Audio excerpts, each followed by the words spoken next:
Hindi nakaligtas ang isang batang 3 taong gulang sa sunog sa Mandaluyong City. Sa Mandaue City sa Cebu naman, mahigit 200 pamilya ang nawalan ng tirahan. May report si Bernadette Reyes. Sa drone video na ito, kita ang naglalagablab na apoy sa Zone Talong, Barangay Paknaan, Mandaue City sa Cebu.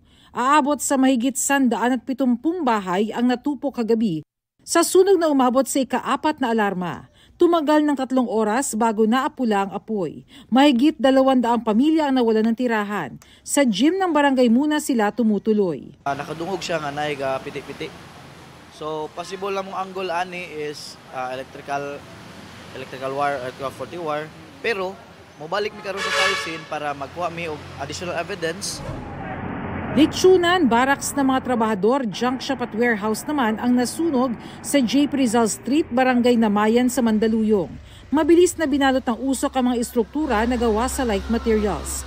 Makalipas ang humigit kumulang 2 oras, tumambad ang labi ng isang batang lalaki. 3 years old na bata po. Anak po siya ng isa sa mga nagtatrabaho sa lechonan. Sinubukan pa raw isalba ng ama ang bata. Yung apoy, parang malakas na eh. Yung tatay ng bata, umakyat doon sa may gilid ng bahay.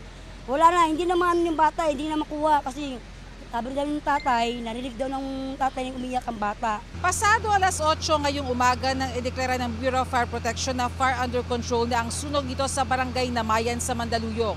Hindi pa tukoy ang pinagmulan ng sunog pero may paalala ang BFP ngayong Fire Prevention Month. Under investigation pa rin po siya, sir.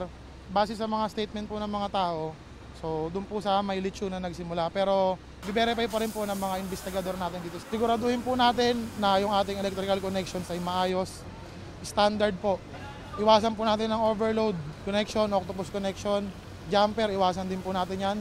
At syempre yung kitchen fires po, kung tayo nagluluto or may nagsasaing, huwag po natin iiwanang unattended. Bernadette Reyes, nagbabalita para sa GMA Integrated News.